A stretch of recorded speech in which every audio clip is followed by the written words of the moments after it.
একটা জাদুকরি পুকুর, যেখানে পাপ লুকিয়ে রাখা যায় না। 22 বছর পর সেই পাপই ফিরে এলো। যেমন রাজা, তেমনি তার উত্তরাধিকার। নিয়তি হিসাব নেয়। আমি শুধু মেয়ে নই, পাপ কখনো চাপা থাকে না। নতুন নতুন গল্প দেখতে হলে চ্যানেলটিকে সাবস্ক্রাইব করুন। কনাইপুর গ্রামের নির্জন জঙ্গলের পাশে ছিল এক জাদুকরি পুকুর। সেই পুকুরে সময়ে সময়ে অদ্ভুত সব ঘটনা ঘটত, তাই কেউই সেই পুকুরের কাছে যেতে সাহস করত না। কনাইপুর গ্রামে রাজা বিক্রম বাস করতেন। রাজার একটাই স্বপ্ন ছিল, তার যেন একটি পুত্র সন্তান হয়। কন্যা সন্তান হলে রাজা কোনোভাবেই তাকে মেনে নিতে পারতেন না। কি খবর এনেছ দাসী? তাড়াতাড়ি বলো, নিশ্চয়ই আমার পুত্র হয়েছে, তাই তো? হ্যাঁ, হয়েছে না? ওরে ভাই, পুত্র হলে তো 10 গ্রামের মানুষকে ভোজ খাওয়াবো। মহারাজ, আপনার কন্যা সন্তান হয়েছে। আপনার মেয়ে অত্যন্ত সুন্দর। এত সুন্দর কোনো সাধারণ মেয়ে হতে পারে না। আপনি এই কন্যাকে পেয়ে খুশি? কি বললে তুমি? আমার মেয়ে হয়েছে? আমি এই শিশুকে আমার সন্তান বলে মানি না। আমাদের ছেলে চাই, ছেলে। এক কাজ করো, এই কন্যাকে জাদুকরি পুকুরে ফেলে দাও। এই মুহূর্তেই এটা করতে হবে। তাড়াতাড়ি করো। কিন্তু রাজা মহারাজ, রানীমা জ্ঞান ফিরে পেলে আমি কি বলবো? বলে দেবে যে তার পুত্র মৃত জন্মেছিল।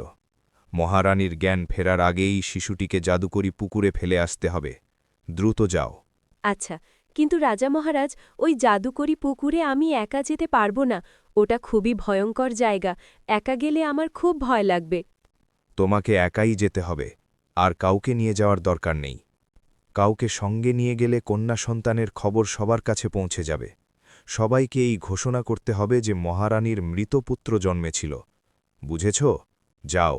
যেমন আপনি বলবেন মহারাজ। আর হ্যাঁ, আমাদের বলা অনুযায়ীই কাজটা হতে হবে। ঠিক আছে মহারাজ, এখন আমি যাই। ঠিক আছে, যেতে পারো তুমি। সেই একই গ্রামে রাঘব নামে এক কাঠুরে থাকত। সে তার স্ত্রী মিনতির সঙ্গে জঙ্গলের ধারে একটি কুঁড়ে ঘরে থাকত। রাঘব প্রতিদিন জঙ্গলে কাঠ কাটতে যেত। কখনো কখনো মিনতিও তার সঙ্গে যেত। আর কত দূর যাব? সামনেই তো জাদুকরি পুকুর, ওখানে যাওয়া উচিত নয়। আরে, আর একটু সামনে চলো।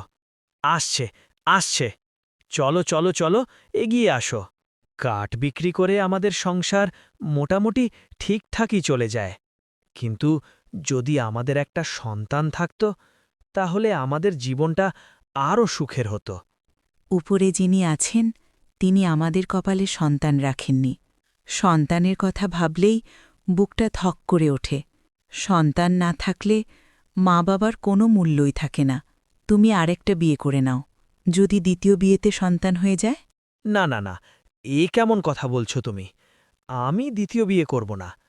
এমন ফালতু কথা বলো না। আমার মনে হচ্ছে যেন কোনো নবজাত শিশুর কান্নার শব্দ আসছে। তুমি কি শুনতে পাচ্ছ? হ্যাঁ হ্যাঁ হ্যাঁ, আমিও শুনতে পাচ্ছি।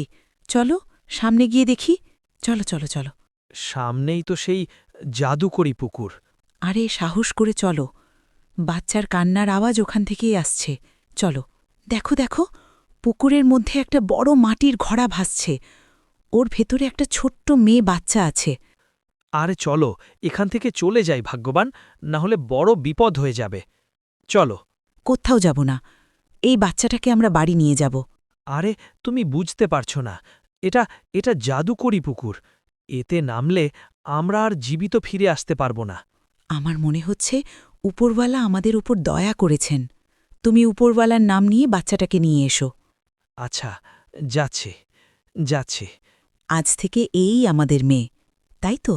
কত সুন্দর বাচ্চা, একেবারে রাজকুমারীর মতো।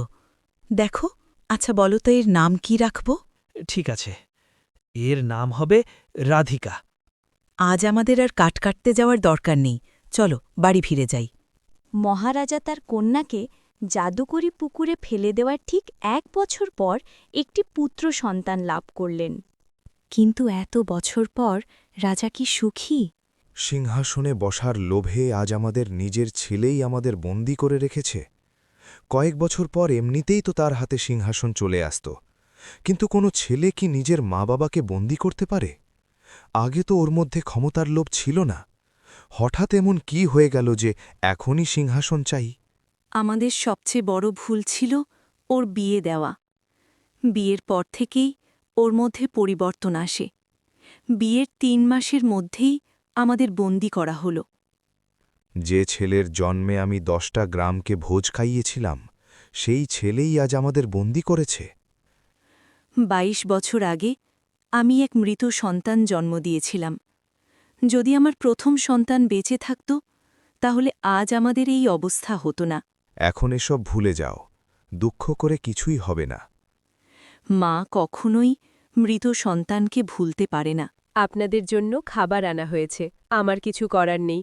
আমাকে যেমন আদেশ দেওয়া হয় তেমনই করি, না হলে আমার প্রাণ চলে যাবে। আমার এই খাবার খেতে কোনো অসুবিধে হবে না, আমি খেয়ে নেব। রানীমা, আপনাকে দেখে আমার খুব কষ্ট হয়। এত ভালো মানুষ হয়েও আপনার এই অবস্থা সহ্য হয় না। রানীমা, আমি এখন যাই। যদি সুযোগ পাই আবার আপনার সঙ্গে দেখা করতে আসব। ঠিক আছে, যাও। ২২ বছরের রাধিকা এখন এক অপরূপ সুন্দরীতে পরিণত হয়েছে। তার সৌন্দর্য এমন ছিল যে যে একবার তাকে দেখত চোখ ফেরাতে পারত না। মা বাবা সকালে কাঠ কাটতে চলে গেছে, আমি ওদের সঙ্গে যাব। তুই কোত্থাও যাবি না, সারা দিন এদিক ওদিক ঘুরে বেড়াস। ঘরে থাকতে কি তোর একদম ভালো লাগে না? ঘরে বসে আমি কি করব? জঙ্গলের পাখি, ফুল আর পাতার সঙ্গে কথা বলতে আমার ভালো লাগে। তোর বয়স এখন ২২ বছর, এই বয়সে এত চঞ্চলতা ঠিক নয়। আমি যখন ছোট ছিলাম তখন তো আপনি আমাকে বাইরে যেতেই দিতেন না, সব সময় ঘরের মধ্যেই বন্ধ করে রাখতেন। হ্যাঁ, রাখতাম। একাই বাইরে গেলে তোর ক্ষতি হতে পারত, তাই যেতে দিতাম না। এখন তো আমি বড় হয়ে গেছি, আমি বাইরে ঘুরতে গেলে আপনি এত চিন্তা করেন কেন? চিন্তা করব না কেন? তুই আমাদের একমাত্র সন্তান। তুই চোখের আড়াল হলেই আমার বুক ধক করে ওঠে। মা, জানো, জঙ্গলের ধারে একটা পুকুর আছে। আমি যখন ওখানে দাঁড়াই, পুকুরের জলটা অদ্ভুতভাবে ঝালমল করতে থাকে। তুই কখনোই ওখানে যাবি না, ওটা জাদুকরি পুকুর। ওখানে গেলে তোর ক্ষতি হবে। আমি তোকে মানা করছি, কখনোই যাবি না। কিন্তু মা, আমি যখন ওখানে দাঁড়াই আমার কোনো ভয় লাগে না, উল্টো মনে হয় পুকুরটা যেন আমাকে ডাকছে। আমি শুধু অবাক হয়ে তাকিয়ে থাকি। তুই তো আমাদের সব কিছু, তোর কিছু হলে আমরা বাঁচব না। তুই আর কখনো জাদুকরি পুকুরের কাছে যাবি না। আচ্ছা মা, আপনি যখন এত করে মানা করছেন, আমি আর কখনো ওখানে যাব না। রাজার একমাত্র ছেলে রাহুল কয়েক মাস আগেই খুব ধুমধাম করে শ্যামনগরের জমিদারের মেয়ে টিনার সঙ্গে রাহুলের বিয়ে হয়েছে। বিয়ের কিছুদিনের মধ্যেই রাহুল ক্ষমতা দখল করে নেয় এবং রাজা রানীকে বন্দী করে। বিয়ের পর তুমি আমাকে একবারও ঘুরতে নিয়ে যাওনি। আমাকে বেড়াতে নিয়ে যেতেই হবে। ওহ, নিয়ে যাব, নিয়ে যাব। এই তো সবে সবে ক্ষমতা পেয়েছি, আগে ক্ষমতাটা একটু বুঝে নিতে দাও। রাজপ্রাসাদে অনেক পুরনো লোক আছে, ওদের ছাঁটাই করতে হবে, নিজেদের লোক বসাতে হবে, তবেই তো সব বোঝা যাবে। ঘুরতে যাওয়ার আগে তোমার বুড়ো মা বাবাকে বনবাস দিতে হবে। যদি কোনোভাবে ওরা বাইরে বেরিয়ে আবার রাজপ্রাসাদের কাজকর্ম সামলাতে শুরু করে, তাহলে বড় বিপদ হয়ে যাবে। তুমি ঠিকই বলেছ, একটা কাজ করা যাক। জঙ্গলের পাশে একটা জাদুকরি পুকুর আছে, সেই পুকুরের ধারে মা বাবাকে বেঁধে রেখে আসা উচিত। শোনা যায় ওখানে যাকে ফেলে আসা হয় সে আর কখনো জীবিত ফিরে আসে না, তাই তো? কি বলো? তাহলে তো খুব ভালো হবে। তুমি নিজেই গিয়ে বেঁধে আসবে, অন্যদের উপর ভরসা করা যায় না। আরে আমি তো যাবই, সঙ্গে দাসীকেও নিয়ে যেতে হবে। দাসী খুবই বিশ্বস্ত, যা বলা হবে তাই করবে। আমার বাবা রাজপ্রাসাদের কাজকর্ম দেখার জন্য কিছু লোক পাঠিয়েছেন, ওরা কাল থেকেই কাজ শুরু করবে। হ্যাঁ, কাল একবার গ্রামে যেতে হবে। আমার সঙ্গে মন্ত্রী থাকবে, যারা খাজনা দেয়নি, যেভাবেই হোক খাজনা আদায় করতেই হবে। কোনো রকম ছাড় দেওয়া যাবে না। আচ্ছা, রাজপ্রাসাদের কথা এখন থাক, চলো ভাবি, আমরা কোথায় ঘুরতে যাব? কোথায় যাওয়া ঠিক হবে বলো? আমরা নীল নদ দেখতে যাব। নীল নদের সৌন্দর্য আমরা দুজন একসঙ্গে দেখব। আর অপেক্ষা হচ্ছে না, মন চাইছে এখনই রওনা দিই। আরে একটু ধৈর্য ধরো, আগামী মাসেই আমরা রওনা হব। ঠিক আছে, তুমি যখন বলবে তখনই যাব। হ্যাঁ, কাল ভোরে উঠতে হবে, দেরিতে ঘুমালে সকালে উঠতে পারব না।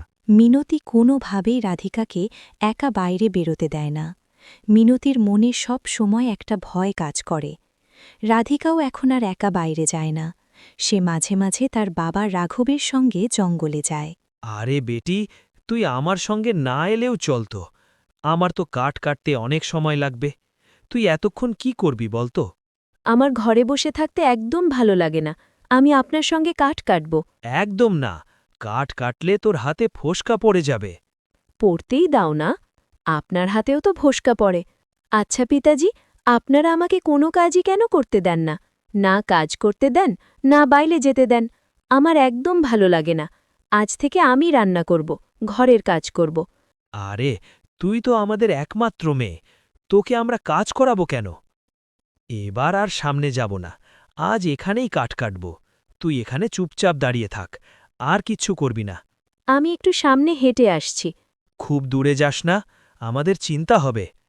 আচ্ছা পিতাজি, আমি এক্ষুনি ফিরে আসব। কে তুমি বোন? এই জঙ্গলে তো কেউ আসে না। তোর মতো সুন্দর মেয়েকে এখানে হাঁটতে দেখলে মনে হয় চারদিকে আলো ছড়িয়ে পড়ছে। ওদিকে তো জাদুকরি পুকুর, তুমি ওদিকে কোথায় গিয়েছিলে? আমার বাবা মা আমাকে ওদিকে যেতে দেন না। আমি রোজ একবার এখানে আসি, জাদুকরি পুকুরে এক অভাগা মেয়ের খোঁজে আসি, কিন্তু আজও তার কোনো খোঁজ পেলাম না। বাড়ি ফিরে যাও বোন, একা জঙ্গলে ঘুরলে তোর ক্ষতি হতে পারে। জম্বলের কাছেই আমাদের বাড়ি, তাই ভয় লাগে না। আর আমি একা আসিনি, আমার বাবা আমার সঙ্গে আছেন। ওদিকেই আছেন আমার বাবা। বেটি, একটু তোর হাতটা দেখি। এটা কি? তোর হাতে তো সেই তীরের চিহ্ন। আমি এটা কি দেখছি? আমার বাবা আমাকে ডাকছেন, আমি যাচ্ছি। ২২ বছর আগে যে মেয়েটাকে আমি পুকুরের জলে ভাসিয়ে দিয়েছিলাম, তার হাতেও ঠিক এমনই তীরের চিহ্ন ছিল। এই মেয়েটি কে? ২২ বছর ধরে আমি রোজ একবার এই জাদুকরি পুকুরের কাছে আসি। যদি কখনো তার কোনো খোঁজ পাই, তাহলে আমাকে সেই মেয়েটার সত্য জানতে হবে। কয়েকদিন কেটে গেল। রাহুল আর টিনা ঠিক করল যে রাজা আর রানীকে জাদু করে পুকুরের ধারে বেঁধে রাখবে। শেষ পর্যন্ত তারা এই সিদ্ধান্ত নিল যে গভীর রাতে দাসীর সঙ্গে মিলে রাজা রানীকে জঙ্গলে বেঁধে রাখবে। খুব ভালো করে বেঁধে দেওয়া হয়েছে, এখন আর পালাতে পারবে না। দাসী, চলো আমরা রাজপ্রাসাদে ফিরে যাই। ছোট রাজা, আপনি যান, আমি আসছি। আমি আপনাদের হাত আর মুখের দড়ি খুলে দিচ্ছি। রাতের মধ্যেই এখান থেকে পালিয়ে যাবেন। আমি হুকুমির দাসী, রাজা যা বলেন দাসীকে তাই শুনতে হয়, যেমন ২২ বছর আগেও শুনেছিলাম। আমি এখন যাচ্ছি, না হলে আমার জীবনও বিপদের মধ্যে পড়বে। আর একটা কথা মনে রাখবেন, রাজপ্রাসাদে ফিরে আসার চেষ্টা করবেন না। ওখানে এখন আর পুরনো লোক নেই। আপনারা যদি ওখানে যান তাহলে আপনাদের মেরে ফেলা হবে। তুই চলে যা, আমাদের চিন্তা করিস না। দেরি করলে তোরই ক্ষতি হবে। এই দাসীটা কি বলে গেল? বলছিল ২২ বছর আগে কিছু করেছিল। এই পুকুরটা যেন আমাকে নিজের দিকে টানছে। যেমন রাজা তেমনি তার ছেলে। ২২ বছর আগে রাজা যা করেছিল, আজ রাজপুত্রও ঠিক সেটাই করছে। ভালো হয়েছে, ভালো হয়েছে। এইসব কী রকম আওয়াজ আসছে? তুমি ২২ বছর আগে কি করেছিলে? সবকিছু আমাকে পরিষ্কার করে বলো। আরে, আমি কিছুই জানি না, আমাকে প্রশ্ন করো না। হঠাৎ জঙ্গলের পশু পাখিরা অদ্ভুতভাবে চিৎকার করতে লাগল। ঘুমন্ত পাখিরা এমনভাবে উড়ে পালাতে লাগল যেন তারা ভীষণ ভয় পেয়ে গেছে। রাধিকাও অস্থির হয়ে উঠল। মা, আমার খুব কষ্ট হচ্ছে। ঘুমের মধ্যে খুব খারাপ স্বপ্ন দেখেছি। আমার মন চাইছে বাইরে ছুটে যাই। ওই জাদুকরি পুকুর আমাকে ডাকছে, আমি ওখানে যেতে চাই। ঘুমের মধ্যে তুই চিৎকার করছিলি।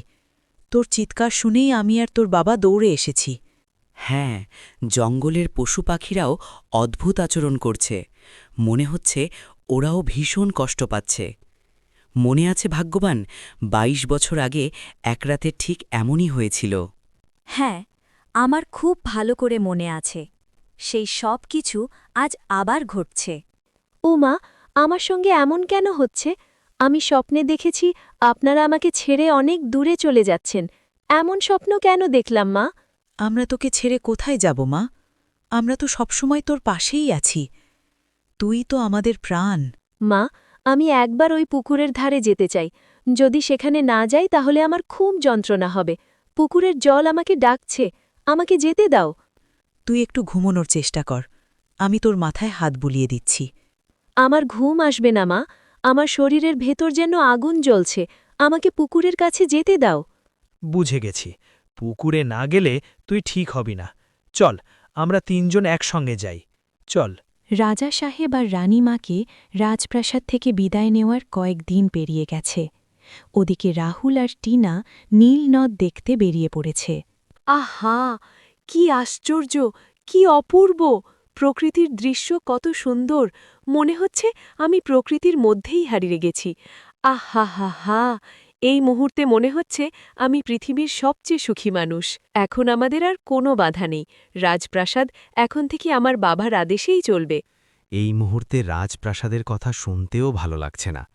এখন শুধু আমি আর তুমি, সারা জীবন আমরা একসঙ্গে থাকব। কোনো বাধাই আমাদের আলাদা করতে পারবে না।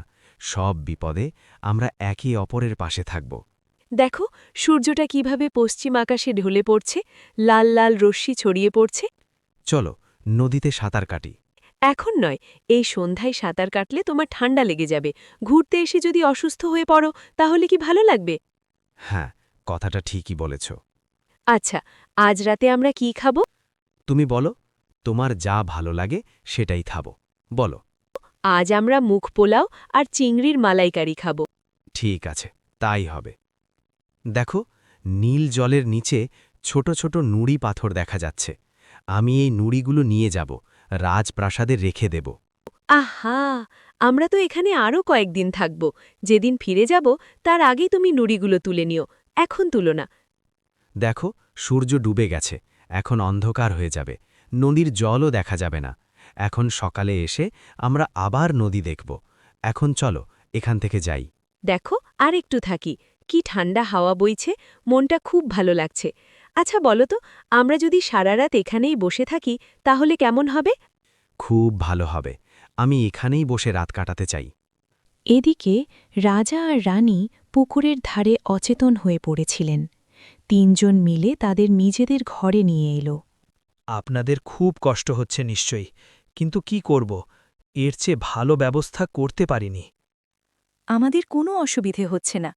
গরম ভাতের সঙ্গে ডিম ভাজি আর কলমি শাক খেতে খুব ভালো লাগছে। তোমরাও আমাদের সঙ্গে খাও। আগে অতিথিদের খাওয়ানো উচিত। মা, তোর কথা শুনে আমার মনে এক অদ্ভুত অনুভূতি হচ্ছে। তোর সৌন্দর্য মন কেড়ে নেয়। এত সুন্দর মানুষ আমি আগে কখনো দেখিনি। আপনারা তো এই অঞ্চলে রাজা রানী, কিন্তু আপনাদের এই অবস্থা হলো কিভাবে? আমাদের ছেলে আমাদের এই অবস্থায় পৌঁছে দিয়েছে। সেই রাতে তোমরা যদি সেখানে না পৌঁছতে তাহলে হয়তো আমাদের প্রাণই চলে যেত। কিন্তু তোমার মেয়ের কথা শুনে আমাদের মন শান্তি পাচ্ছে, যেন ওর মুখে কোনো জাদু আছে। সত্যি মেয়ে রাধিকা, তোর ভেতরে কিছু একটা আছে। তোর কথা শুনলেই আমাদের মন ভালো হয়ে যায়। আপনারা ভালো মানুষ, তাই হয়তো এমন মনে হচ্ছে। না মেয়ে, আগে কখনো এমন হয়নি। এখন আমাদের এখান থেকে যেতে হবে। আপনারা কোথাও যাবেন না। বাইরে বেরোলেই আপনাদের সঙ্গে অঘটন ঘটতে পারে। একবারও যাওয়ার কথা বলবেন না। যতক্ষণ বিপদ কাটছে না, আপনারা এখানেই থাকুন। নীলনদ ঘুরে রাহুল আর টিনা রাজপ্রাসাদে ফিরে এলো। রাহুল রাজপ্রাসাদের কাজকর্ম নিজের হাতে তুলে নিল। কিন্তু হঠাৎ একটা দুর্ঘটনা ঘটে গেল। শিকারের জন্য জঙ্গলে যাওয়া রাহুল এক বিষাক্ত সাপের কামড়ে আহত হল। হয়তো এবার আমি বাঁচব না। বিষ সারা শরীরে ছড়িয়ে পড়েছে। আরে রে রে রে, ব্যথা খুব হচ্ছে। এগুলো সব পাপের ফল। ২২ বছর আগে আপনার বাবা পাপ করেছিলেন, আর এখন আপনি করেছেন। প্রকৃতি পাপের শাস্তি অবশ্যই দেয়। এগুলো কি বলছো তুমি? একজন দাসী হয়েও এমন কথা বলার সাহস কিভাবে হলো? আমি যা বলছি সব সত্য। 22 বছর আগে রানী এক কন্যা সন্তান জন্ম দিয়েছিলেন, কিন্তু মেয়ে হওয়ার কারণে রাজা তাকে জাদুকরি পুকুরে ফেলে দিয়েছিলেন। আর ছোট রাজা কি করল? রাজা আর রানীকে ঠিক সেই পুকুরের ধারে বেঁধে ফেলে রেখে এলো। এখন ছোট রাজা সাপের বিষে ছটফট করছে। ছোট রানী, আপনিও সাবধান থাকুন, পাপ আপনাকেও ছাড়বে না। আমি মহা পাপ করেছি, আমার জন্মদাতা মা বাবাকে শাস্তি দিয়েছি। এখন বুঝতে পারছি পাপ কাউকেই ছাড়ে না। দাসী, তুমি আমার মা বাবাকে খুঁজে বের করো। যদি তারা জীবিত থাকে তাহলে তাদের ফিরিয়ে নিয়ে এসো। আজই আমি খোঁজের ব্যবস্থা করব। যদি তারা পাওয়া যায় তাহলে তাদের ফিরিয়ে আনব। আমি আমার বাপের বাড়ি চলে যাব। এখানে আর থাকতে পারছি না। আজই যাব। ফিকির করে কি হবে? আমার এই অবস্থায়ও তুমি যেতে চাইছো? আরে, তোমার তো আমার জন্য একটুও চিন্তা নেই। এখানে থেকে আমি এমনিতেই কি করতে পারি? আমার থাকার কারণে যদি তুমি ভালো হয়ে যেতে তাহলে আমি থাকতাম। ঠিক আছে, তুমি যেতে পারো, আমি তোমাকে আটকাবো না। যাও। রাহুলকে সাপ কামড়ানোর পর দাসী রাজা রানীকে পাগলের মতো খুঁজে বেড়াচ্ছিল। পুরো এলাকায় খোঁজ করল, কিন্তু তাদের কোথাও পাওয়া গেল না। ওদিকে টিনাও তার বাপের বাড়ি চলে গিয়েছিল। এই সময় হঠাৎ একদিন রাহুলের মৃত্যু হল। আরে মেয়ে, তুমি এখানে? এ তো আমাদের বাড়ি। আমি বহুদিন ধরে রাজা আর রানীকে খুঁজে বেড়াচ্ছি। আজ জঙ্গলে খুঁজতে খুঁজতে এখানে এসে পড়েছি। আমি রাজা আর রানীকে খুঁজছি, কিন্তু কোথাও পাচ্ছি না। ওদের একমাত্র ছেলে রাহুল সাপের কামড়ে মারা গেছে। মরার আগে সে তার মা বাবার সঙ্গে একবার দেখা করতে চেয়েছিল, কিন্তু তারা কোথাও পাওয়া যায়নি। আমাকে একটা সত্য কথা বলবেন, এই মেয়েটি কি আপনাদের মেয়ে? আরে এসব কি বলছো? এই মেয়েটা তো আমাদেরই। আমি আপনাদের অনেক দিন ধরেই চিনি। যতদূর আমার জানা আপনাদের কোনো সন্তান ছিল না। তাহলে এই মেয়েটি কোথা থেকে এলো? এর হাতে তীরের চিহ্ন আছে। এই চিহ্ন দেখেই আমি বুঝে গেছি এ আপনার মেয়ে নয়। মা, বাবা, এ উনি কি বলছেন? আমি কি আপনাদের মেয়ে নই? আরে, আপনি কি সব আজে বাজে কথা বলছেন? আমাদের আপনার কথা শোনার কোনো ইচ্ছে নেই। যা সত্য সেটাই বলছি। আমি এমনি এমনি কিছু বলছি না। আমি রাজা আর রানীকে খুঁজতে যাচ্ছি, কিন্তু আবার ফিরব। আমি আপনার সঙ্গেই যাব। আরে রানী, জীবনে আমরা যে পাপ করেছি তার শাস্তিই আমরা পাচ্ছি, কিন্তু নির্দোষ হয়েও তুমি আমার সঙ্গে সঙ্গে শাস্তি পাচ্ছ। এটা আমার সহ্য হচ্ছে না, একদমই সহ্য হচ্ছে না। তুমি কি অপরাধ করেছ? আমি বলছি ওরা কি অপরাধ করেছে। 22 বছর আগে আপনি এক কন্যা সন্তান জন্ম দিয়েছিলেন। আপনার জ্ঞান ফেরার আগেই সেই শিশুটিকে জাদুকরি পুকুরে ফেলে দেওয়া হয়েছিল। এই কাজটা আমাকে দিয়ে রাজাই করিয়েছিল। আমি যদি এটা না করতাম, রাজা আমাকে মেরে ফেলত। সেদিন আমি একটা হাড়ির মধ্যে আপনার মেয়েকে রেখে পুকুরের জলে ভাসিয়ে দিয়েছিলাম। এই রাধিকাই আপনাদের সেই কন্যা সন্তান। হ্যাঁ, সেদিন সকালে আমরা জঙ্গলে কাঠ কাটতে গিয়েছিলাম। তখন পুকুরের জল থেকে একটা শিশুর কান্নার আওয়াজ পাই। তারপর তাকে বাড়িতে এনে নিজের সন্তান বলে মানুষ করেছি। রাধিকাই আপনাদের মেয়ে। এগুলো আমি কি শুনছি? আর একটা কথা, আপনাদের ছেলে সাপের কামড়ে মারা গেছে। মহারানী আর আমার মেয়ে রাধিকা, আমরা দুজনের কাছেই হাত জোড় করে ক্ষমা চাইছি। আমরা জানি আমরা ক্ষমা পাওয়ার যোগ্য নই, তবু আমাদের ক্ষমা করে দাও। রাধিকাকে আমরা আমাদের সঙ্গে নিয়ে যেতে চাই। হ্যাঁ মা, চলো। না, আমি আমার মা বাবাকে ছেড়ে কোথাও যাব না। শুধু জন্ম দিলেই কেউ মা বাবা হয় না। আপনারা ফিরে যান। আজ থেকে রাঘব আর মিনতি রাজপ্রাসাদে থাকবেন। আমরা সবাই একসঙ্গে রাজপ্রাসাদে থাকব। এরপর কয়েক মাস কেটে গেল। সবাই রাজপ্রাসাদে সুখ শান্তিতে জীবন কাটাতে লাগল। মেয়ে রাধিকাকে পেয়ে রাজা আর রানী খুবই খুশি ছিলেন। ওদিকে রাঘব আর মিনতিও রাধিকার মা বাবা হিসেবে রাজপ্রাসাদেই থাকলেন। আমার রাজ্যে আর কখনো গরিব আর অসহায়দের ওপর অত্যাচার হবে না। রাজপ্রাসাদের পুরনো লোকদের আবার ফিরিয়ে আনতে হবে। মেয়ে রাধিকা, এখন থেকেই রাজপ্রাসাদের দায়িত্ব তোরও। আজ থেকে রাঘব আর রাধিকা রাজপ্রাসাদের দায়িত্ব সামলাবে। ওরা দুজনই এখন রাজপ্রাসাদের অংশ। আরে, আপনি এসব কি বলছেন? আপনি আমাদের এখানে আশ্রয় দিয়েছেন, এইটুকুই আমাদের জন্য অনেক। আমরা আমাদের মেয়ের সঙ্গে থাকতে পারছি, এটাই আমাদের সবচেয়ে বড় সুখ। আপনারা যেখানে থাকবেন আমি সেখানেই থাকব, এই প্রাসাদের প্রতি আমার কোনো লোভ নেই। আমরা সবাই একসঙ্গে থাকতে চাই, এই কথায় কারো কোনো আপত্তি নেই। এরপর সবাই রাজপ্রাসাদের সুখ শান্তিতে জীবন কাটাতে লাগল। এমনই মজার গল্প দেখতে আমাদের চ্যানেলটি সাবস্ক্রাইব করতে ভুলবেন না।